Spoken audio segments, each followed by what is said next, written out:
हे अच्युत, मेरा रथ दोनों सेनाओं के बीच ले चलिए ताकि मैं उन योद्धाओं को देख सकूं जो यहाँ युद्ध के लिए एकत्र हुए हैं।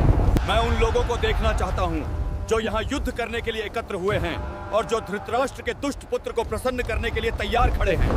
हे पार्थ, देखो इन कौरवों को जो यहाँ युद्ध के लिए एकत्र खड़े हैं। हे पार्थ, इन कुरुओं को देखो जो यहाँ एकत्र खड़े हैं। अर्जुन ने वहां अपने पितामह, आचार्य, चाचा, भाई, पुत्र, पौत्र, मित्र और संबंधियों को दोनों सेनाओं में खड़े देखा। अर्जुन ने वहां अपने पितामह, आचार्य, चाचा, भाई, पुत्र, पौत्र, मित्र और संबंधियों को दोनों सेनाओं में खड़े देखा। उन्हें इस प्रकार युद्ध के लिए खड़ा देखकर अर्जुन करुणा से भर गया और गहरे शोक से व्याकुल हो उठा। अर्जुन ने कहा, हे कृष्ण, इन स्वजनों को युद्ध के लिए खड़ा देखकर मेरे अंग शिथिल हो रहे हैं और मेरा मुख सूख रहा है। हे कृष्ण, शरीर कांप रहा है, रोम रोम सहर उठा है, मेरा मन चक्कर खा रहा है, मैं स्थिर नहीं रह पा रहा। हे कृष्ण, मुझे न विजय चाहिए, न राज्य और न ही सुख। हे गोविंद, हमें राज्य से क्या लाभ, भोगों से क्या लाभ, जीवन से भी क्या लाभ। जिनके लिए हम राज्य चाहते हैं, सुख चाहते हैं, वही सब यहाँ युद्ध भूमि में खड़े हैं। आचार्य, पितर्द, पुत्र, पितामह, मामा, ससुर्द, पौत्र, साले और संबंधी। हे माधव, मैं इन्हें मारना नहीं चाहता, चाहे मुझे तीनों लोकों का राज्य ही क्यों न मिल जाए। पृथ्वी का राज्य तो फिर भी तुच्छ है।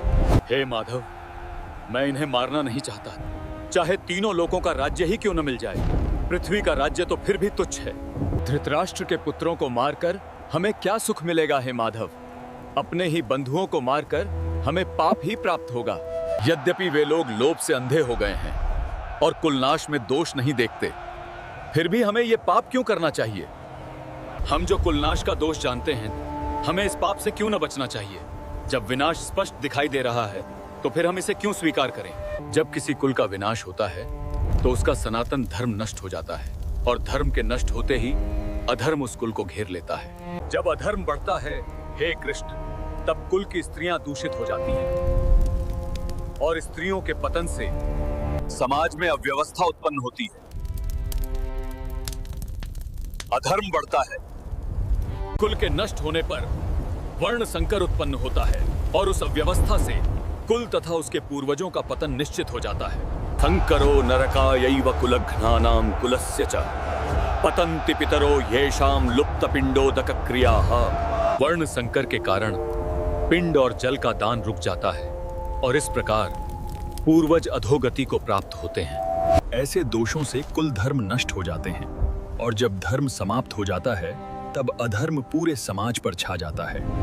इन दोषों के कारण सनातन कुल धर्म नष्ट हो जाते हैं और जब धर्म समाप्त हो जाता है तब पूरा कुल अधर्म में डूब जाता है। हे जनार्दन, हमने सुना है कि जो लोग कुल धर्म को नष्ट करते हैं उन्हें लंबे समय तक नरक का भागी बनना पड़ता है। यदि धृतराष्ट्र के पुत्र मुझे शस्त्रहीन और प्रतिकार न करते हुए युद्ध में मार दें तो वो मेरे लिए अधिक कल्याणकारी होगा। यदि धृतराष्ट्र के पुत्र मुझे शस्त्रहीन और प्रतिकार न करते हुए युद्ध में मार दें तो वो मेरे लिए अधिक श्रेयस्कर होगा। यह कहकर शोक से व्याकुल अर्जुन युद्ध भूमि में अपना धनुष और बाण त्याग कर रथ के भीतर बैठ गया। एव मुक्त्वार्जुनः संख्ये रथोपस्थ उपाविशत् विसृज्य सशरम चापम शोक संविघ्न मानसः।